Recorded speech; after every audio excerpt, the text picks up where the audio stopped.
not quite. It's always too big. For about 1,500 years, it was nothing to do with the Bible. It was to do with a set of rituals and, you know, accepting Christ as your Saviour, mediator, and only possible mediator. But people didn't go to churches. They just went. Some priest told like a few comprehensible verses. They were completely literate people. It was only in the Reformation that you could even read the Bible. The Catholic Church was so vehement about people like Tyndale and the people who tried to bring the Bible into the common parlance. That these guys were hunted down and killed everywhere they went. And it took 200 years until that. Yeah, exactly. So the notion, the claim the church is about the Bible is historically ridiculous. Okay, first thing is, all the books, 4 Gospels, 13 letters of Paul, 2 of Peter, 1 of James, 1 Revelation, 3 of John, all this, the numbers, there are numerous documents. Letters of Paul, 6 of them are forgeries. One moment. Without getting into that, the fact you've got that particular numbers of documents is no accident. I mean, somebody had to decide that the Gospel of Peter was not a true Gospel, or the Proto-Evangelium of James is not a true Gospel. It was the authorities of the church that put this together. So that's the foundation for a start of the whole process of being able to have a Bible. Anyway. And then beyond that, you look at all the early fathers and the later fathers, they're quoting scripture left, right and centre in their writings in support of Catholic teaching. And then you come to the Middle Ages. Well, of course, nobody could read. You said they're illiterate, you're quite right. So what we have then is Bible verses in smaller number being given to the people because there's no way they can read. When you get Gutenberg, you get the capacity to have a pretty mass-produced Bible. The first Bible that's produced on the printing press is for Cardinal Ximenes, who asks for it. The Protestant Reformation succeeds partly because it coincides with the printing press. Had it occurred 200 years before, there may have been no Reformation. So that's one thing. The other thing is that is not a chance. It's not a chance that it coincided. It's something to do with God's providence. Well, steady on. That's an argument, but we can't actually approach that without going into that to try and establish why it is. But go ahead. So we've got this state of affairs where the Catholic Church isn't teaching Bible reading because the people are illiterate up to the Middle Ages. Then we have Protestants who are translating it in a tendentious way. Because if you look at the English history of the English Bible, you've got, at the time of Alfred the Great, the Anglo-Saxon tongue sees the Bible being translated into it, and you have other sections of the Bible translated into it, but they're not, because the printing press isn't there, they're just using the common language of the intellectuals of Europe, those who can read, which is Latin, hence the Vulgate, the vulgar tongue.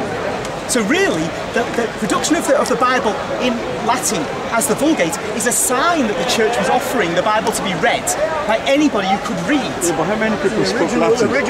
Nobody could read except the Latin speakers. So if you could read, you'd go through Latin school. It's mainly the rich. Well, whatever. People who could read in Latin, so they had access to the Bible. Except that the Bible, until the printing press, was extremely expensive, so you wouldn't be able to carry a Bible around with you. Keep in mind, when you get the printing press, it becomes a completely different thing, and the Protestants then have the Bible. But that doesn't mean that having the Bible is the end of it all. The Bible itself says, St. Paul says, not the Bible is the pillar and foundation of truth, but the church is the pillar and the foundation of truth. So the Catholic Church would say, St. Paul, in I can find the verse because I highlight these ones. No, well, every Protestant could find it and say to you, yes.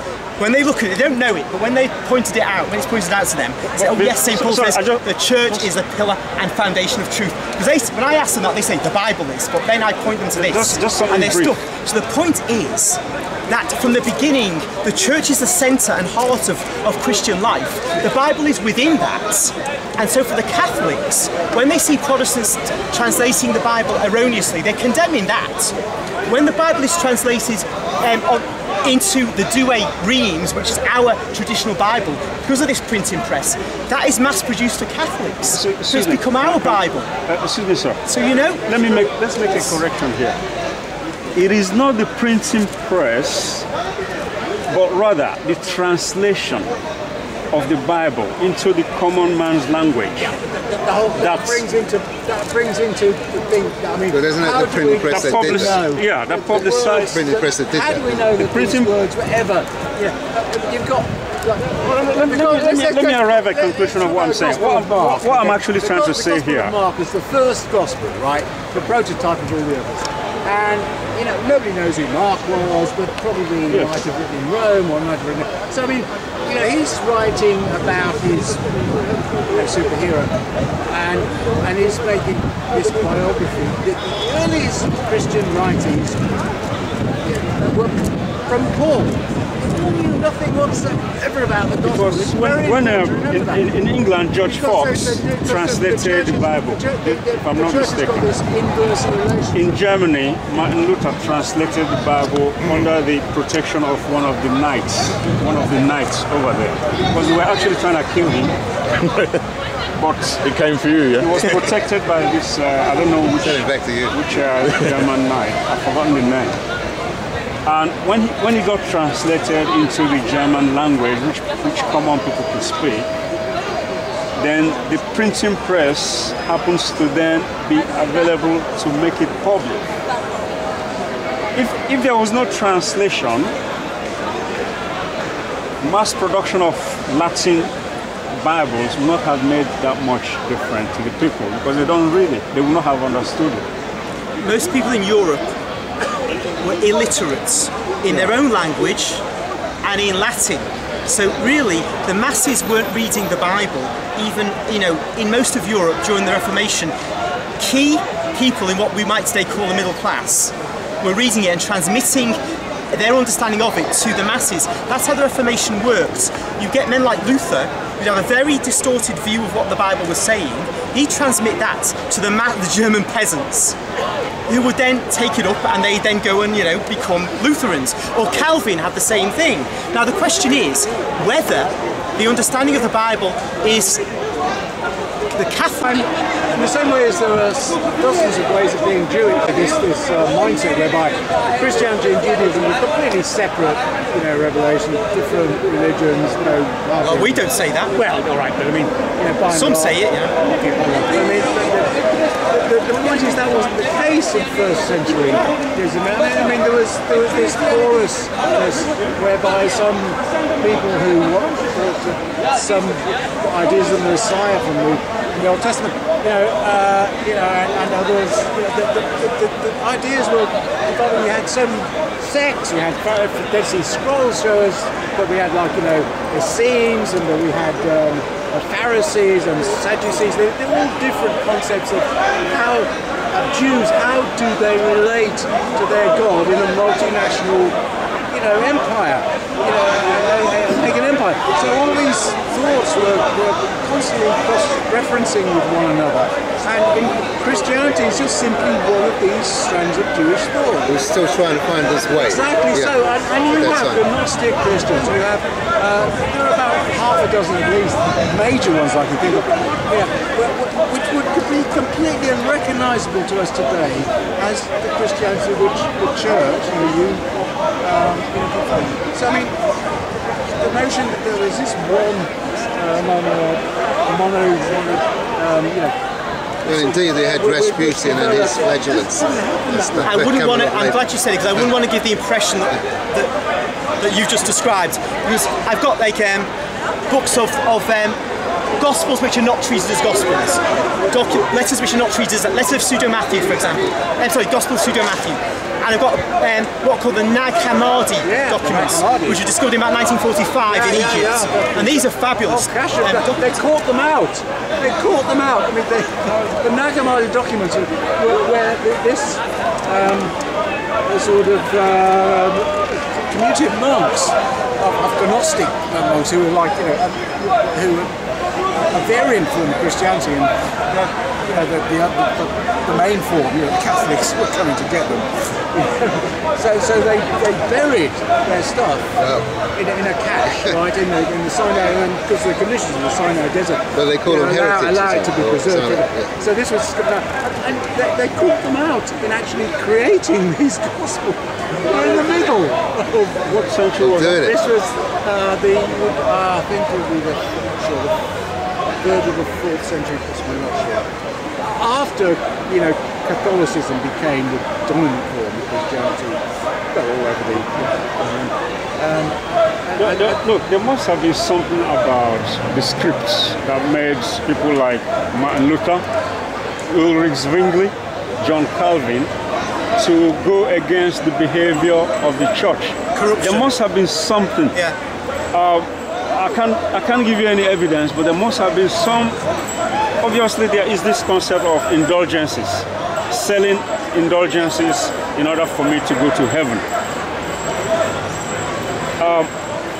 What both of you are talking about is deeper than I'm able to offer you anything about, because even you are going based on historical collections. You were not there. I wasn't there either, right? A lot of these things is mostly extrapolation, right? Trying to estimate. There's a lot of that, you know. Nobody, you know, even one of the Buddhist monks that lives right next to me, I asked him, can you use your meditation and go and find out where the crashed Malaysian aircraft is? Because nobody seems to know.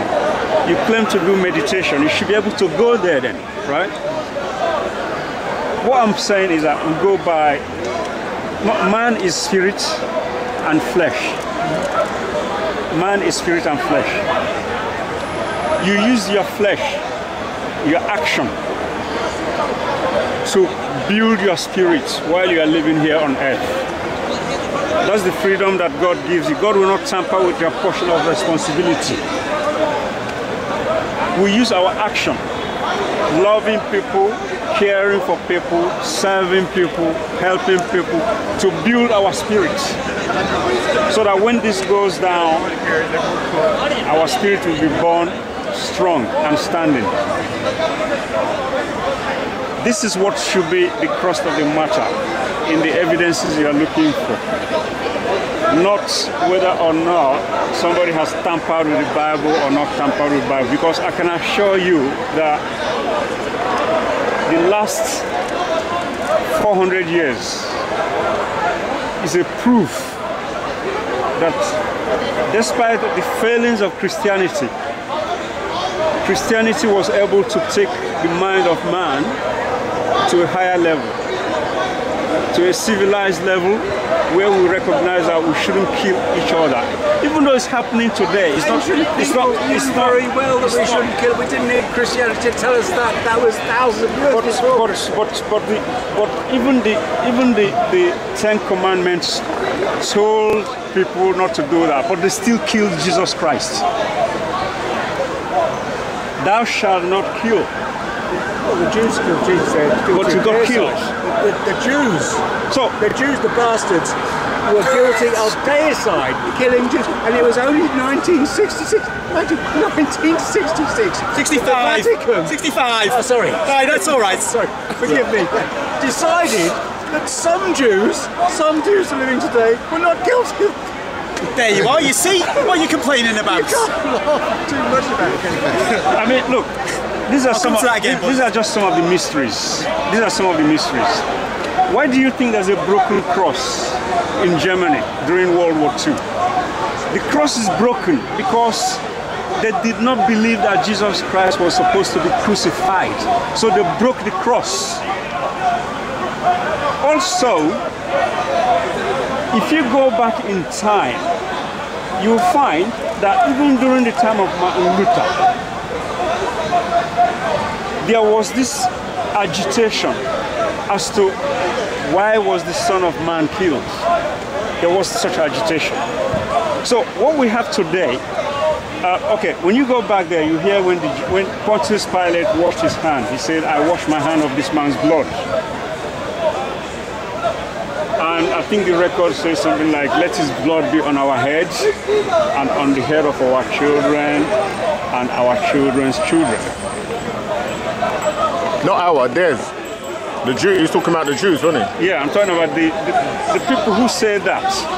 The people who say that it could be the Jews or it could be the scribes and the Pharisees.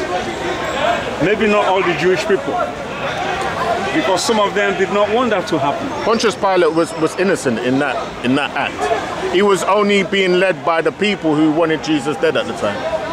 Okay. So just because you pulled the rope to hang the man, you're just doing what you're told to do based on the people, because they let the thief through, isn't it? Yeah. I think it's a fair point, you know, when you look at the way the scriptures put it anyway, it's quite right, that he's the instrument, but it was the political manoeuvrings of the Jewish people and Herod, the Jewish leadership and Herod, and the mob that had welcomed Jesus 7 days before on Palm Sunday, like all mobs can just turn, and so it's death religiously. Why couldn't that actually happen? You've got... I'll move on then. Jesus is entering Jerusalem, and it's like a football crowd. And then 2 days later, or a week later, there's not one person who... That's just Firstly, there were people who would be scared to stand up for him, no doubt about that. But you see, he's an example actually. He was reading on the BBC web because of the World Cup, looking at the greatest goalkeeper ever, a Russian, Lev something or other. Okay, and he was talking about how in 1962 in South America there was one Russian reporter when Russia lost a game, and this Russian guy wasn't even a football commentator, said it was the fault of the goalkeeper. He comes back and he's castigated by the Russians, but then he goes on to be the great goalkeeper he is still, and he wins the Ballon d'Or in '63. But you see, the mob loved him, and then they hated him, and then they loved him again. That's just the way it is, you know. But do you know why they killed him? It's a good story, right? Do you know why they killed him? Well, why the Jews wanted him dead? Do you know why? Well, I've got my view, but go ahead. Do you want to say? Well, it's because the only reason is because he was trying to say, this is what majority of Muslims are fighting against, that he is saying that he is the Son of God, or he is God, and because of that, that is in those times was one of the biggest sins. Yeah? Did he actually say that? Did the centurion not come up to him and say? He said, who do you call the king of the Jews? And he said, well, if that's what they call me. Yeah. He never actually said, yes, I am. Hold on a minute. No. True. Stop. Mark chapter 14, verse 62. He's on trial. Caiaphas says to him, "Are you the Messiah, the Son of the Blessed One?" Right. Jesus says, "I am, and you will see me on the right hand with the power." Coming in clouds of glory. So that's an allusion to Daniel. So that is it. And then Caiaphas tears his clothes. What more do we need of witnesses? He's blasphemed. So you see, St. Mark is quite clear about what was going on there. Very explicit. So the point you've said is valid. I was also going to say that, well, these are men, like any men.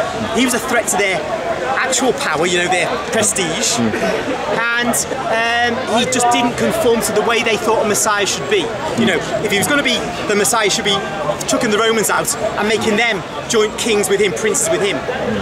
But also, you know, his look, what it just looked like he was going to do, he's going to let the Romans be, and he's going to undermine their power, because the people who've been oppressed by these Pharisees and Sadducees, that's not because they were just leading Jews. Every group of people, you know, have their oppressors, and he was undermining all that. So their own lives were being risked. So a French Revolution was a risk at the time, as it were, for the leaders. But you see, we've got a serious problem here. We have got a very serious problem here. If we play back what you just said, it will seem to me that you are saying that the reason why Christ was crucified has got nothing to do with the prophecy, but rather that certain individuals have contrived. No, but it's playing into the hands of the prophecy, isn't it? I put it that way sort of as well, you know. They've got free will, but they nonetheless play into the hands of the prophecy. You see, this is like a whole Christendom sitting on a clay. All right. The whole Christendom is sitting on a clay. It's very slippery. how can you say that he is supposed to die? Yes. But at the same time, we're saying that there are certain individuals who contrived it to make it happen. So which one is it supposed to be then? It's a very important, this is very, very important, because we have prophecies which say what is going to happen, which means some individual with free will, because we in the Catholic Church anyway believe everyone has free will. So despite their free will, the prophecy is going to be fulfilled. It is amazing. I can say this, that what should have happened 2,000 years ago is that all the Jewish leaders should have got behind Jesus, and the Jews would have been a light to the nations right there and then. The Roman Empire would have converted to Christ peacefully. Jerusalem would not have been destroyed as a punishment from God the Father, and the world would have been converted much more rapidly and far sooner than it otherwise will be. So isn't that better? But the prophecy was, the prophet is better, but the prophecy was, he will bear our, by his wounds we are healed. Yeah. And so, by their free will, although they could have gone down this road, they didn't. So it's like freedom and prophecy, attention. Yeah, but In that chain of events, what makes you so confident that Jews getting behind Jesus would mean that the Roman Empire would convert to Christianity? Because Abraham was promised that all nations will be blessed through him. Right. And that's referring to, I would say, the seed of Isaac, not Ishmael. Ishmael will be blessed, but differently. And so, if the Messiah is welcomed by his own people, and the poor did welcome him, no doubt about this, but when the nation's leaders turn against God, the nation is destroyed. It happened in the Old Testament more than once. Not the poor people's fault, but the nation is still destroyed. So if the people get, especially the leaders, get behind the Messiah, then the Romans didn't hate Jesus. We see in John, particularly Pilate, again and again trying a way to release him. So Pilate would send his messages to Caesar. This man's no danger to us. No danger. Okay. It's hypothetical. What I'd like to add is this, right? I've got children, they're grown up. If my children wanted to kill me, God forbid, what do you think I will do as their father? Let me tell you what I will do. I will run away and hide. Do what Constantine did, have him killed. Or Herod. Chill out. But are you understanding the point I'm making here? Yeah, go on. Because of what? Because of love. Because of love. Christ loved everybody that he was with at that time. They tried to kill him. He's the father, in a way, trying to teach humanity. Yes. They tried to kill him. And he's been running since he was born. Herod tried to kill him. Even the 3 wise men that came from the east, Herod was trying to get information about where he was, but those guys were smart. They took another route when went back home. Well, they weren't smart. The angel, Gabriel, told them. Right. Told Joseph in his dream. The trouble is about this. Let me arrive. I'm not going to make it long. Sorry. What I'm saying here is this. This is what my spirit tells me. The prophecy is like a weather forecast. I'm flying from here to Edinburgh. There's a thunderstorm in Manchester. If I fly through the thunderstorm, I'll crash. If I go past the thunderstorm, I can get to my destination. Now, it's not realistic. There's no rain in Manchester. It's not realistic. You understand it? You understand the theory there. It's always raining in Manchester. Theoretical framework. The prophecy in Isaiah is the same. God is going to do his part. I'm going to send you the Messiah. Sorry, just stop a minute. Tell me about these prophecies, these so-called prophecies. I'm talking about Isaiah the 53. I'm talking about These prophecies have nothing whatsoever to do with something which is going to go on 600 years in the future. Let me finish what I'm saying. They were about their time. Permit me this. If you actually read it, it's like bipolar in a way.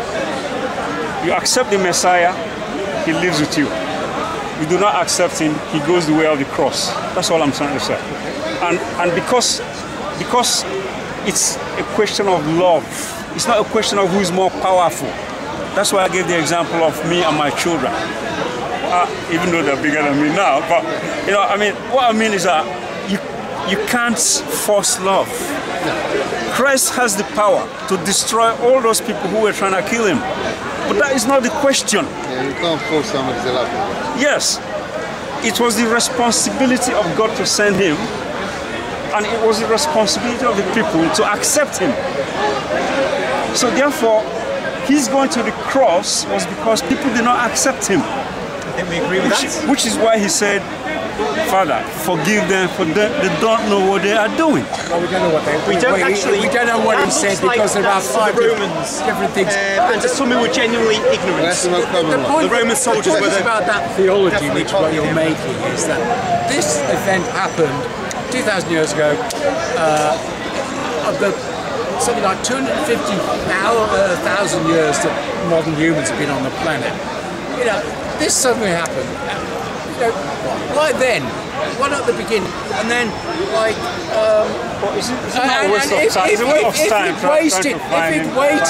if it waited just another 2,000 years, which is the blink of an eye in evolution terms, we'd have seen it all. Yeah, but it's happened. Video You cam, can't pretend right? it happened. So I mean, why? Nobody would disbelieve it. But now we all disbelieve it. I mean, what you're saying does not make any sense because it's happened. It sort of does. How do you know it happened? Well, no, but you're making a point about the time it happens. Surely, if it were to happen now, then people would look on in 250,000 years' time and say, oh, hang on a minute, that's implausible. The claim that is made is very specific. It means that what the Christian claim is very... Well, it is this, that an event takes place which creates a total, a oneness with God, which never happened before. Okay, so this is a unique event, right? Yeah, but whether you believe in God or not, you can't second guess God, can you?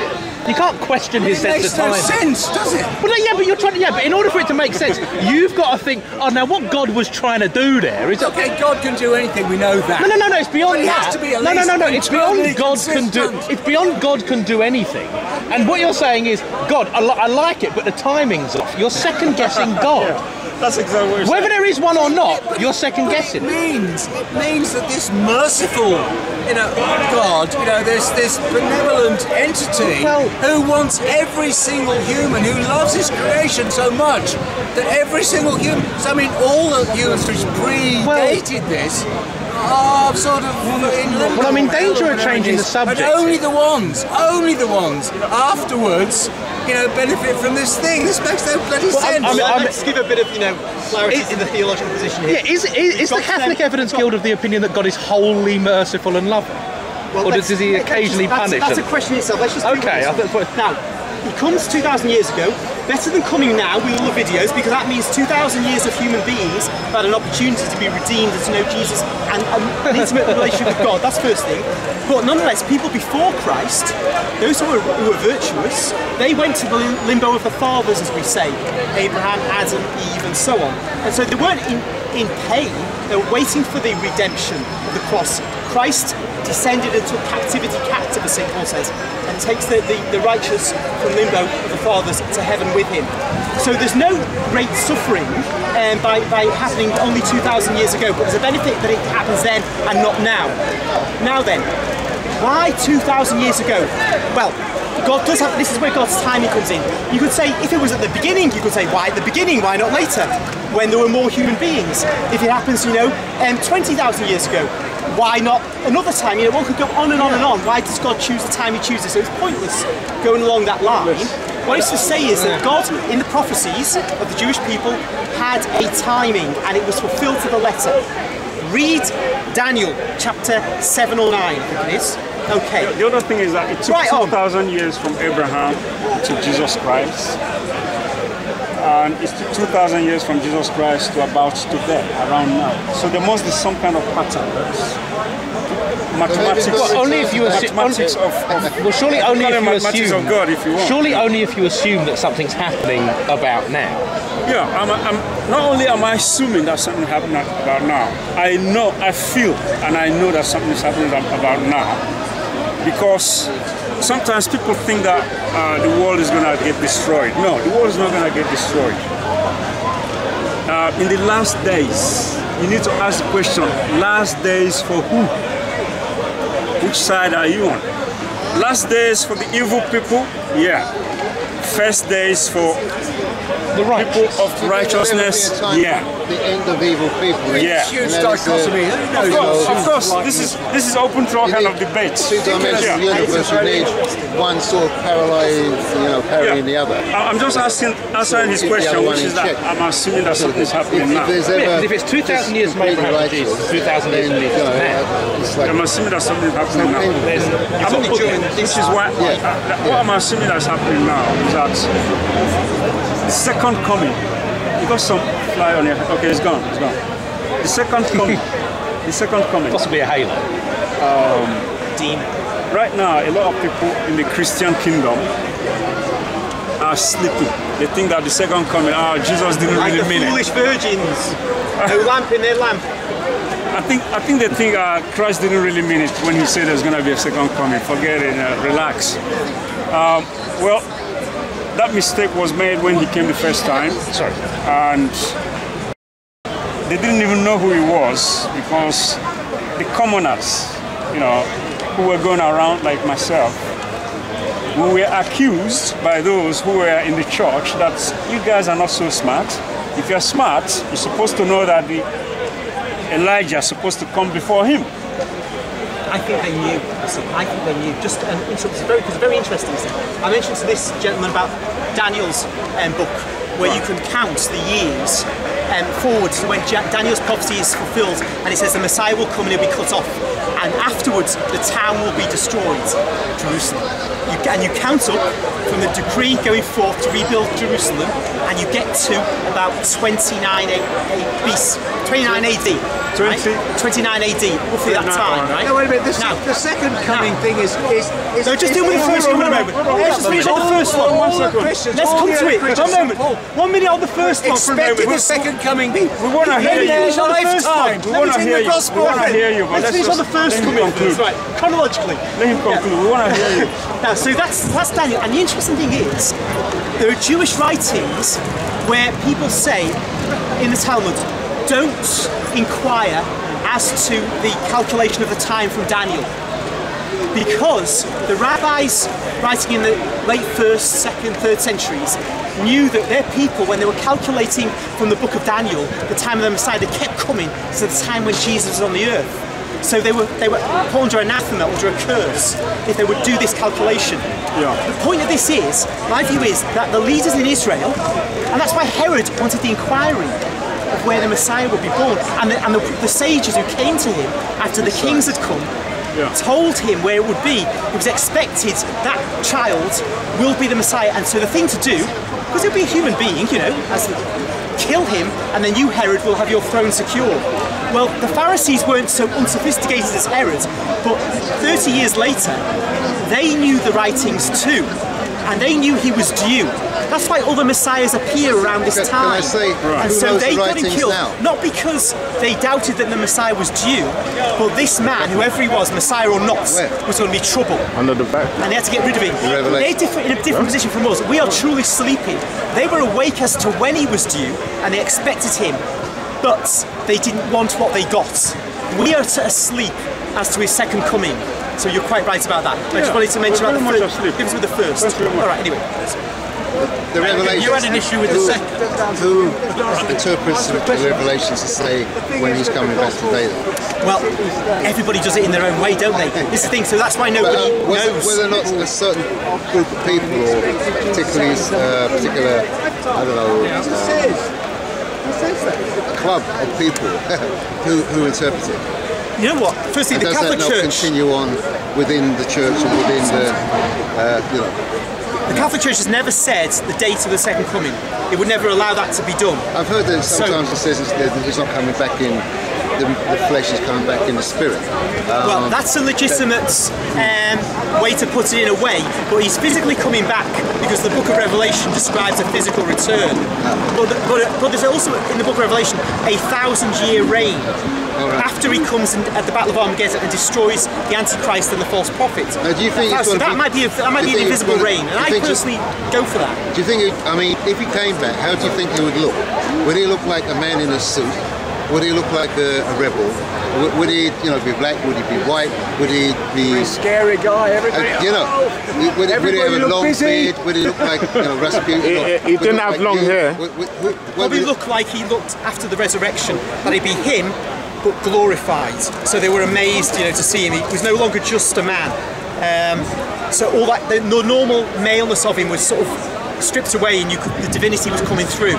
That's how he looked. But even though to the apostles he was like that, he was still kindly and forgiving, because after all, they ran away. So they must have been really, really wary of him, having run away. Because they thought he was a ghost. Yes, exactly. Yeah. And so when they see that he's alive, he is real anyway, the guilt has to be dealt with. But when he comes back, he's not kindly, he's a judge. The thing about the crucifixion, in that they said back in the day, at a time, the era of the crucifixion, when Jesus was crucified, because there's a period when they tied people to the cross, and a period later when they nailed people to the cross. They're saying that at the time of Jesus, it was still a time when it was tying to the cross. But we talk about nails and stuff like that going through. And the other thing is that they said usually people stayed on the cross about maybe 2 weeks. Hanging there before they died, because the birds and everything would do it. Whereas Jesus stayed there 2 to 3 days on the cross. A few hours. 3 hours. 3 hours. Right? So then he was taken down and put in the cave, and the stone was wheeled on it, and then 3 days later the stone was gone and he came out and introduced himself to his friend. So does it actually mean it's symbolic that he died and he was living with the dead, or did he physically die? It's symbolic, everything's symbolic. Because you say you were living with the dead, or he's risen from the dead, in that he was in a place of death, like in a graveyard, sort of thing. Don't be surprised at the quick death. After all, he'd had to carry the cross all the way up Mount Calvary in the heat of the day. And he got pierced in the side, plus the whip. You see, back in those days, they had a big sort of like metal spear on a chain that had nails and broken glass that's on it. So if you think about you going through that, and then the last bit is being nailed on a cross. They've done experiments on this, right? The thing is, the guy is supposed to be this. If you saw Mel Gibson film, which is like all pretty, because that's Mel Gibson. Passion of Christ. Stresses the sadistic sort of stuff. But I mean, even if that's a fraction, if somebody who undergoes that torture, right, that scourging, and then has to carry it's not possible to do it, because they've done it with fit young people. Remember, they couldn't manage it. Remember though, the Bible says he was helped. Only by Simon of Cyrene. Not in all Gospels. Only in. Oh no, fine. We never say every item of information must be in all 4 Gospels, because the Gospel writers are editing. But we have Simon of Cyrene, who helps him at a certain stage. We don't know what stage. Carry the cross. So this would be impossible for one man, because he's collapsing under the weight. So they make sure another man is there to help him. So that validates what you're saying, effectively. That he's dead beat, basically. So we see that the death in a short time is legitimate. Putting him in a tomb is legitimate. The question is, could he come out alive again having died? This is the big issue. But all the early writers, Gnostic or otherwise, are saying he came back from the dead. And that's what he is a different matter for the Gnostics, but he came back from the dead is everywhere in the writings. So it's only the Jewish writers who are hostile to Christianity. That's what I'm saying, it's not the symbolic thing that he, not for the early writers. Just coming from the dead place. I'm sure Josephus validates Jesus' resurrection. It's true. The problem is people often see Josephus having the relevant writings having a Christian person who's written additional things in. So some people, they try to delete the ones the bits that look like Christians have added on. They say, for example, Josephus says he was the Messiah, and so on. So it's like, would Josephus have said that? But when you take out the bits that seem to be possibly added on, you've still got a very, very strong statement about him dying and being crucified. I'll take an issue with that, because if you look at that passage in Josephus, it's just simply too good to be true. There are about a dozen reasons for thinking that's a late interpretation. Some Christian monk in the sort of 300s, because Josephus was used by early Christians, like Oregon was used Josephus as a fantastic source, but he doesn't mention this text, which would nail it. So this text couldn't possibly have existed in the original document. What makes you think that this fellow was all over the place in the Roman Empire all the time? Sorry? The fellow, Josephus, you just referred to, what made you think that he was across the Roman Empire? He's not across the Roman, he wrote a history of the Jews. In order for him to capture the full details. No, he wrote a history, a very comprehensive history of the Jews in that century. Virtually every little jot and tittle of what happened, some little sex scandal here and there, is written by Josephus. He doesn't have a wider perspective. That's what he wrote about, because he knew that's what he knew. He was actually a commander. He was a commander in the Jewish revolt. Who was Matthew, Mark, Luke, and John? Who were they? Well, nobody knows who they were. They were just people. They were just names that were appended in the 2nd or 3rd century. That's true. But second century with Irenaeus. Yeah, exactly. They were people who was, literally there. Eyewitness accounts. No. And what about none Paul? of the gospel. What about Paul? He wasn't there. He never met Jesus. He never met Jesus. He only met him through an apparition. Okay. Vision. He said he had a vision. How is it then that this fellow you're referring to all his writings did not manifest before the rest of us, so that we can read what he has written? I'm not with you, sorry. So like Josephus? Yes. Why is it that his writings has not appeared before us in much the same way as Matthew, Mark, Luke, and John, so that we can read about him as well? What happened to his writing? I don't know who he is. We do have his writings. We don't have his writings. He's a historian. He's a historian. We were talking before about the gospel text and so on. But with Josephus, the earliest Josephus writings we've got are a bit late, I mean, there could be copies there. You worry as well. Yes, as well. Agreed. But just some confidence. What's the age of the earliest even if Josephus had this golden passage. Not sure. No, I said not sure. Oh, he said should. Even if he had this golden passage and it was authentic, all he's saying is what Christians are telling him. It's hearsay. Yeah, exactly. It's hearsay. I'm so surprised that you European people, who your empire was built on this Christian concept. My empire is our personal empire. This your nation. My nation, yes. Do you realize? Let me give you an example. Even though I was born here, let me keep in mind, not all who are from Abraham is of Abraham. That's a contradiction. Everyone who's from Abraham is from Abraham. No, not all who are from. I'm probably more British than most British people. Why on earth would you say that? The reason why is because I know Shakespeare, I know Newton, I know Alexander Pope, I know William Wordsworth. I know Olivia Newton-John. Yeah, I know the people. What I'm saying is the foundation. The foundation of Britain.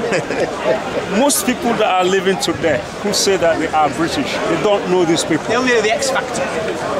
They don't know this. They don't teach it in school though, do they? Therefore, I didn't learn it. I'm not trying to make anyone feel bad. What's this got to do with the Gospels? I'm lost. This has got the same point as in not all who are from Abraham are of Abraham. So not all the Brits are really Brits. Not all the Brits are really Brits. I'm not sure that's the definition of being British. No Shakespeare.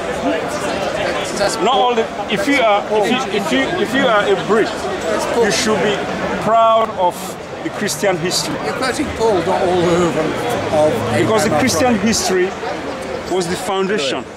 Take care, good. You take care too. No, thanks, man. I tend to agree with what you say. No, I'm not a writer. Okay.